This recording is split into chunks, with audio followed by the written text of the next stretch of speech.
nuko twobaha urubuga bashobora gukorerako kugira bashobore gushikana ibyo bakoze hanze y'ibihugu basanzwe babamo. Umuntu akabeshwaho n'umwuga wiwe agatunganirwa akarera abana akigisha abana abana yuko umuntu agira impano kandi nziza ibintu byiwe bikaba ari ibintu bifite agaciro ariko ntapfa ahari. Ko mwavuze yuko dutegereza gukorana n'abantu bari seriye, eske namwe muzoba seriye n'ubu mwabivuze ati bino bintu nibiherere ngaha bavuze yuko bakeneye les produits de qualité, eske izo produits de qualité Mutama Bernard yavuze yuko hakenewe amateriel, eske nitwe tuzokwiyaranja tukayarondera canke mwebwe muzodufasha muturondera ama produits de qualité? Erega naho tutarakoresha turayazi, tuzobabwira ati nimutuzanire.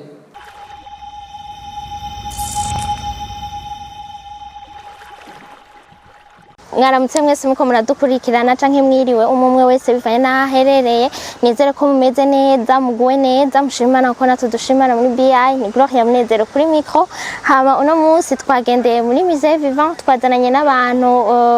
baje gutemberera ngaha basanzwe bafise association, tuje kuraba ingene biza kugenda, tuje kuraba ikibazanye, hanyuma ibiza gukurikira muraza kubibona mubane natwe. On aimerait savoir qui êtes-vous avant qu'on commence à vous poser les questions qu'on a. Ah ben moi je suis Alfred Kamokwe, originaire du Cameroun. Je suis le président international de Evara, une association internationale pour valoriser les artisans du continent africain. Et je suis venu sous l'invitation de l'ambassadrice Evara du Burundi, qui m'a invité pour une conférence qui aura lieu aujourd'hui et qui concerne l'avenir des artisans dans le monde international. Bon, je suis très heureux de participer à cette conférence et c'est ça qui fait l'objet de ma présence ici aujourd'hui. Vous venez de faire la visite ici au Musée Vivant, donc comment vous avez trouvé les artisans d'ici? Ben, j'ai été émerveillé, tellement émerveillé parce que j'ai découvert que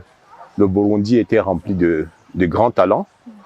J'ai constaté qu'il y avait des parents qui avaient plus de 50 ans d'expérience dans le métier de l'artisanat. Donc, le Burundi regorge d'énormes potentialités dans le domaine de l'artisanat. Et je suis d'autant plus très heureux que ça m'a permis de comprendre que le lancement de notre association se fera à partir de Bujumbura. Ok, je viens de parler avec certains de ces artisans. Ils ont peur que, bon, ils disent que beaucoup de monde sont déjà venus ici et que pour leurs propres intérêts, qu'est-ce qu'ils peuvent attendre de vous? Mais nous sommes une association internationale et comme je vous ai dit tantôt, notre mission c'est de soutenir les artisans du continent africain. Nous avons beaucoup de réseaux à l'international qui souhaitent commercialiser les produits de l'Afrique. Et pour ça, il fallait qu'il y ait une structure crédible, capable d'identifier les meilleurs talents d'Afrique, de manière à ce que ces talents soient sélectionnés, formés et que leurs produits soient vendus à travers le monde. Donc notre association qui œuvre depuis 1 an et qui commence à grandir possède environ 13 ambassadeurs dans 13 pays différents. Et donc, nous sommes en train de faire une sélection des talents dans chaque pays de manière à offrir au monde entier la richesse de l'Afrique. Et c'est pour ça que je suis venu découvrir, toucher du doigt ces talents burundais. Et j'ai été très content de visiter cet endroit que je trouve magnifique, qui me permettra d'avoir une idée de ce que le Burundi est capable de produire comme produits artisanaux.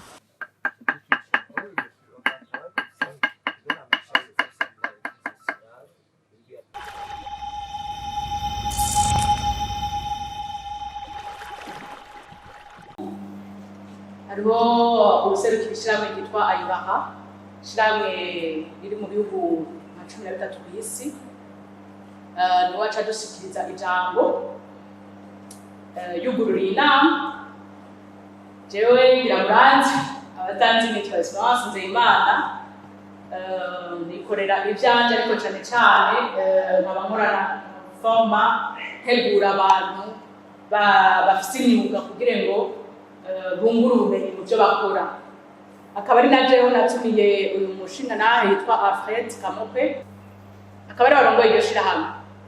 Imbere hariho n'undi mu peintre artisan wacu akora ngaha mu Burundi yitwa Johnny Nibizi, na nyene akaba amaze imyaka myinshi cyane mu bintu bya artisanat. Rero nagomba kubakira mwese mwisange mwumve yuko iki ni kibanza cyanyu naho mwategereza kuba.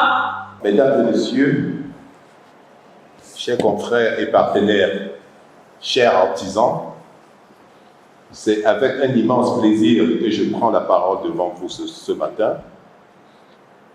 Non seulement parce que je me trouve dans un grand pays et un beau pays qu'est le Burundi, mais aussi pour participer à cette réflexion portant sur une thématique qui nous tient tous à cœur,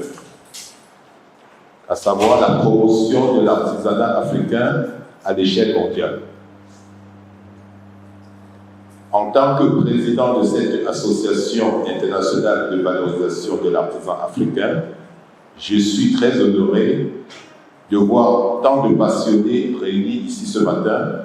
tous animés par un même désir, à savoir faire briller le savoir-faire et la créativité des artisans africains sur la scène internationale.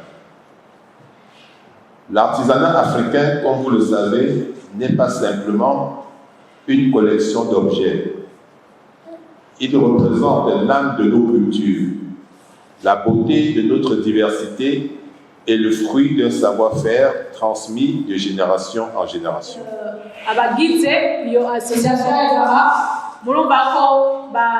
ari benshi bo mu bihugu byinshi, ariko bituma bagiye hamwe ngo bateze imbere imyuga yo muri Afurika. Si mu Burundi gusa niko bavuze ati birakenewe ko muri Afurika impano zacu abatiza bacu baronka agaciro, amazina yabo akamenyekana. Nk'uko uza wumva umupeto uri Angleterre twaramwize mu bitabo, ariko umuntu wo ngaha nka Pascal canke Deo canke Bernard tukaba hariho abantu mu Burundi ndabona batabazi, akaba niyo amazina yabo ataramenyekana ku rwego rwo kw'isi kandi bafise ibintu byinshi bakoze. Mission principale de l'AIBA est de soutenir les artisans en leur offrant une plateforme pour valoriser leurs œuvres à l'échelle mondiale. Nuko twobaha urubuga bashobora gukorerako kugira bashobore gushikana ibyo bakoze hanze y'ibihugu basanzwe babamo. Elle souhaite donner la possibilité à chaque Africain de jouir de son génie créatif et de s'épanouir. Umuntu akabeshwaho n'umwuga wiwe agatunganirwa akarera abana akigisha abana yuko umuntu agira impano kandi nziza, ibintu byiwe bikaba ari ibintu bifite agaciro ariko ntava ahari. Nabo bari batekereza bavuga ko bajisha ziya nkoko uzijishije neza ntushobora kwibaza ukuntu ziba zisa neza. Ugiye kuzidandaza hariya hanze aba ari ibintu bifite valeur, ibintu bifite agaciro, ugacibaza ariko ibintu byacu bifite agaciro, ariko abanyamyuga bacu ntibateye imbere uko babyifuza. Nuko isoko aba ari rito, aho barudandariza aba ari hato. Icyo nagomba n'abahanura imudotega amaboko ntimwiyumvire ko leta ari izobateza imbere, kuko jewe imyaka maze ntiwumva nkaho nagenda muri formation mu Bubiligi nagiye kabiri. Bwa mbere nagiye mara y'amezi 2, ndasubira mara y'amezi 3. Si leta y'Uburundi yanumitse, nagize projet ndabisaba. Bwa mbere narungitswe na USAID n'abanyamerika, subirayo ndungitswe na Coopération Technique Belge. Tubona abartisan bake cyangwa abartiste sinzi ko ariko nobivuga ngaha, mbega nibo mwatumiye bonyene. Niba nibo mwatumiye bonyene harabwe iki kugira ngo aba nibo muto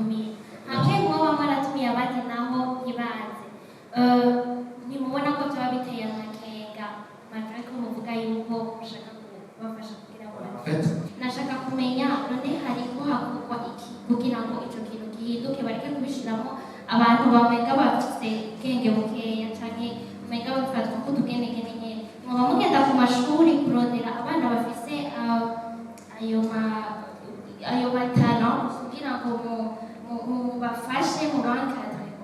kugira ngo abavyeyi babo bareke kwisonga umenga abana babo ntaco bazovamo murabafasha canke hariho avenir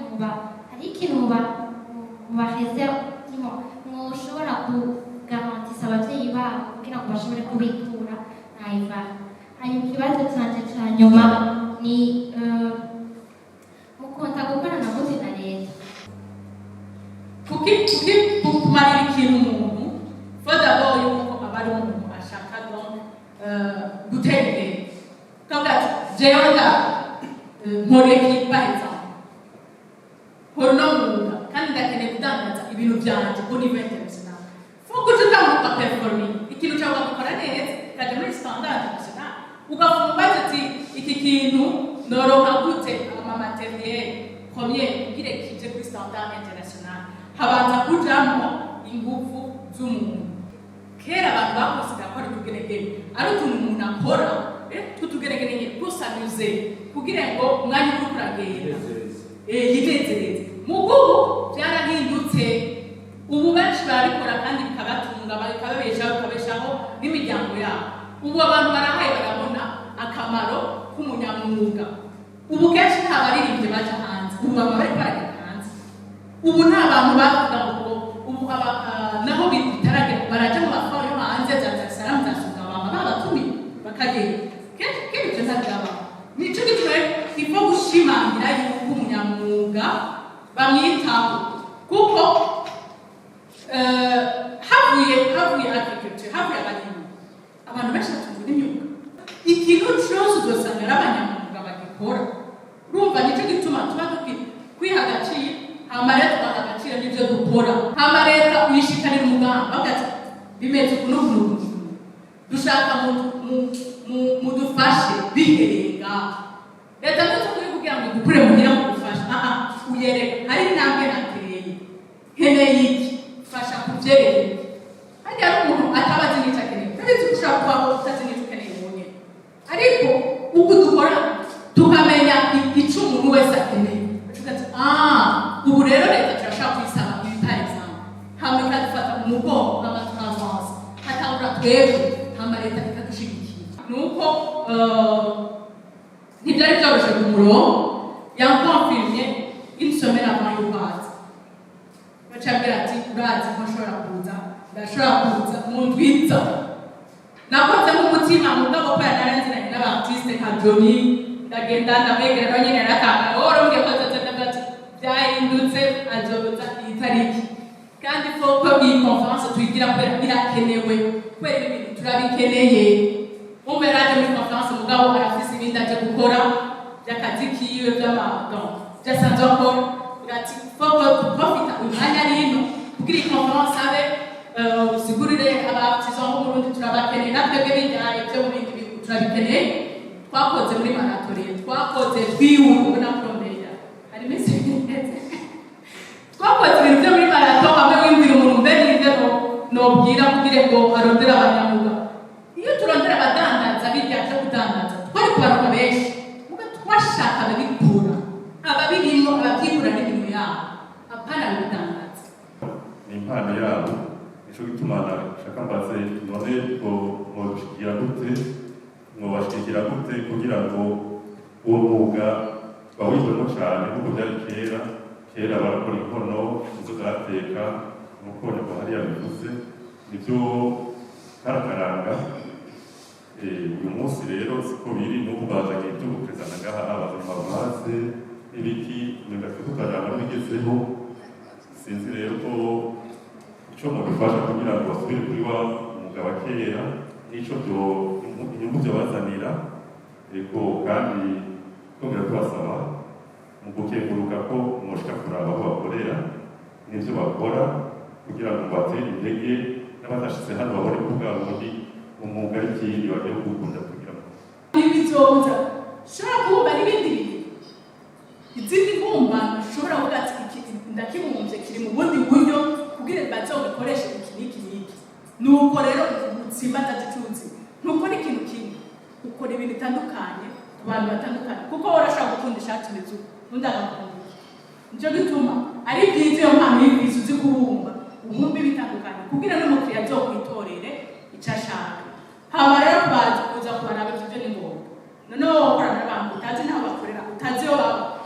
deja ni kuvuga ngo nawe bakorera ushaka ko bameliora rero condition de vie ibyo bariko barakorera no kurasha gutera donc rero ibyo byo bitegerezwa okay ko mwavuze yuko dutegereza gukorana n'abantu bari serie est-ce que namwe muzoba serie n'ubu mwabivuze ati bino bintu nibiherere ngaha ifo yuko namwe muraba mugatangura dufate yuko twatanguye gukora cyo ikibazo cyane cya kabiri bavuze yuko bakeneye les produits de qualité est-ce que izo produits de qualité Mtamabelina yavuze yuko hakenewe amateriel est-ce que nitwe tuzokwiyaranja tukayarondera canke mwebwe muzodufasha muturondera ama produits de qualité erega naho tutarakoresha turayazi tuzobabwira ati nimutuzanire barayabonye ya canke mu Bushinwa twarabonye produits de qualité ifo yuko namwe muzoba serie nimba tubabwiye ati dukeneye ibi muzobituzanire hanyuma ikibazo ca gatatu bavuze yuko ari higanwa tuzoba turiko duhiganwa n'abandi est-ce que amakriteri bakorera ko kugira bavuga ati iyi event nziza est-ce que abandi bagezehe n'ivyaho n'abadusumbya est-ce que kw'isoko au marché international amakarite baba bakeneye niyibihe kuko twe turabifise ngaho wanashaka turafise n'ingoma ziri muri UNESCO urumva turafise ibintu byinshi twobereye rero dushaka kumenya namwe ko mu document tukavuga ati isoko hakenewe ibi mubizana kibazo cyanje n'icyo avuze ati none wowe mwebwe muvuga ngo abaprofessionnel biki none abaprofessionnel muzobatora gute ntushobora guha ikibazo umuntu utamutegura hamwejeje kugira ico renforcement de capacité umuntu kamweshka gukora umwuga muri iki tuvuge muri peinture par exemple turabafite abaprofessionnel b'abapeintre babaza bakabereka ce que c'est la peinture guhera hasi gushika hejuru urumva bahejeje kubereka bakababwira ati ubu rero dukeneye standard imeze niyo standard international abandi bazoca babyitaho kuko hari igihe umuntu aneglige iki umugabo wa wundi uzabona afise umwete wo kwitaho icyo kintu ariko arakora niwe uca utora kuko hahiganwa batanu hagatsinda umwe rero urabaza bose ukabaforma kuri même niveau bose bari hamwe hanyuma ukabereka ati ikintu kironderwa kimeze uku hanyuma n'ibyo bakeneye bakoresha uba wabazaniye none baza kuri standard international gute utabazaniye ibyo bashaka utabazaniye icyo bakoresha n'ibyo byose uba wabazaniye ugacuraba rero umwete w'umwe wese ahageza kugira umwete abo rero bafise umwete nibo bawuca mukorana abandi bashobora kudusanga aho tugeze mugabo abo bandi bashoboye kwikarika ubwa mbere aribo mwabanje gukorana Monsieur Fred serukira Jean Marimama yotubwira akajambo hanyuma tu peux prononcer un mot de fin pour cette conférence. Votre présence ici aujourd'hui et votre inestimable contribution aux échanges témoignent de l'engagement et de l'enthousiasme que nous partageons tous pour la valorisation de l'artisan africain. Nous avons eu l'opportunité de changer des idées, d'explorer les défis, les opportunités qui œuvrent et présentent à notre artisan et surtout de tisser des liens précieux qui, j'en suis sûr, porteront des fruits dans les mois et les années à venir. Merci encore pour cet accueil que vous m'avez réservé. Merci pour votre engagement, votre passion et votre contribution. Ensemble, célébrons et valorisons l'artisan africain dans le monde entier. Bonne continuation à tous et à très bientôt. Je vous remercie.